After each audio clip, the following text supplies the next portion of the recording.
Praise is due to the Most High, family. We back with another Acres anime review. It's Fire Force Friday, family. I just finished watching season 3, episode 24, Fire Force. And I enjoyed the episode. I'm looking forward to the next episode. But I'm not gonna lie to y'all, family. I need a breakdown video. I need some more insight to really fully understand this. But I'm gonna do the best that I can, family. I mean, I got the gist of it, but the finer inner workings I want to understand better, you know. But so, right, it's our Kusakabe trio versus Hamea. And what she's doing, family, is like she did last episode. She's basically just accumulating different pillars' powers, right? And so she took Inka's and Sumiri's powers, and then we realized that she also took the sister and Amaterasu's power. And then was there somebody else too? But she's definitely is basically Shinra versus like half of the pillars all at once. Okay, now we got a little flashback at a mom and show, and well, before I say that, family, I understand that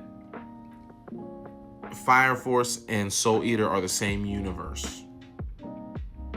And I understand that what we're seeing is the transition from Fire Force to the Soul Eater universe.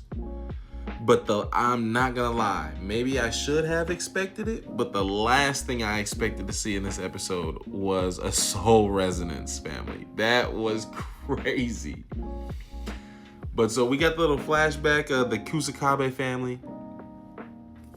And it's basically just reinforcing the fact that Shinra is the hero. Right?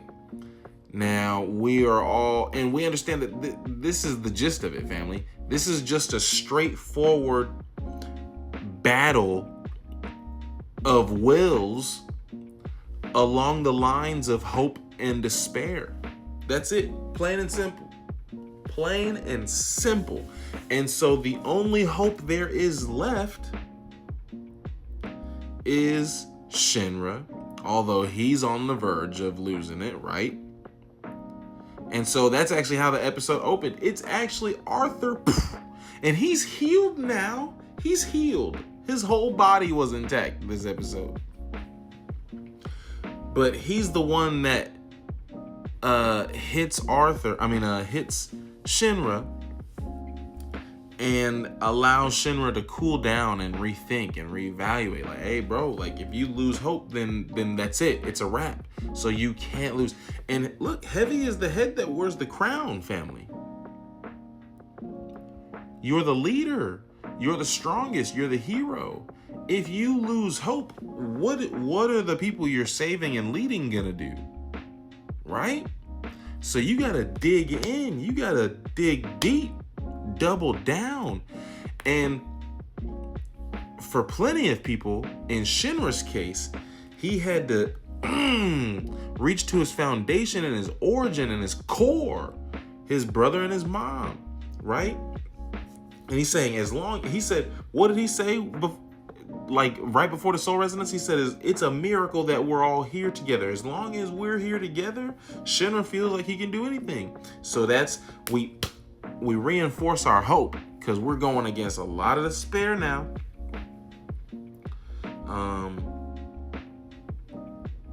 But so they do a soul resonance, and Shinra takes on this new form, and he's now Hamea's calling him a god. He clearly manipulated time in a crazy way in this instance.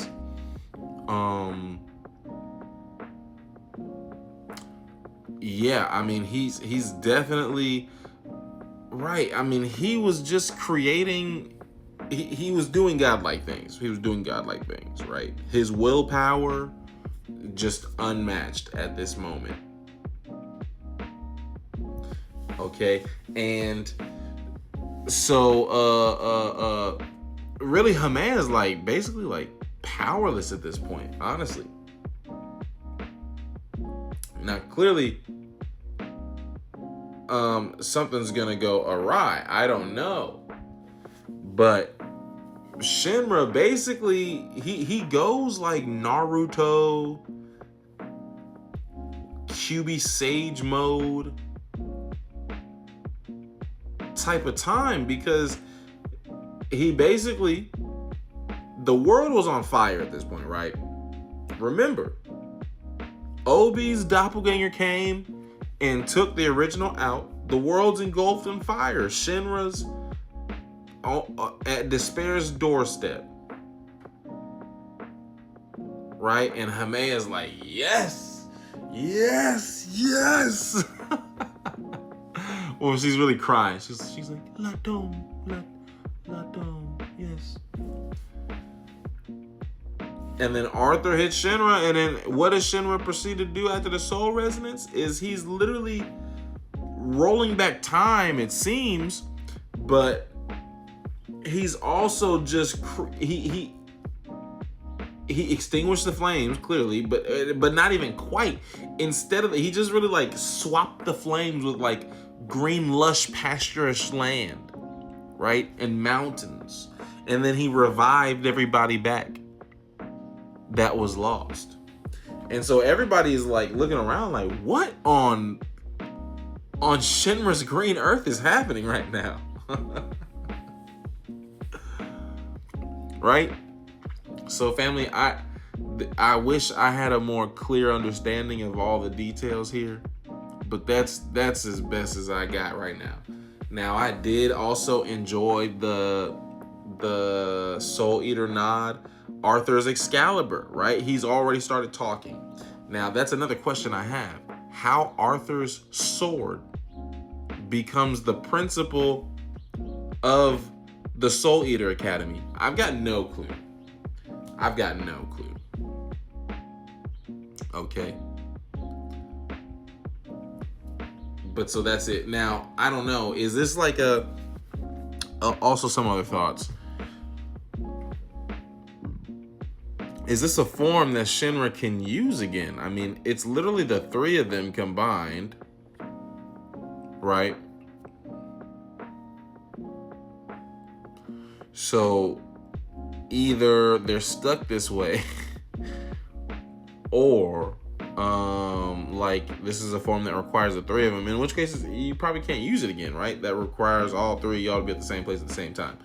Oh, family, also I forgot to mention, because this I feel like is part of the details that really matter in terms of like the specifics in all of this going on. Because they said Shinra's mom was the evangelist doppelganger.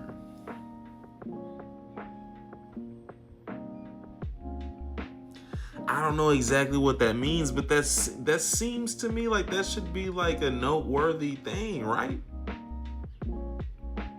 I have no idea.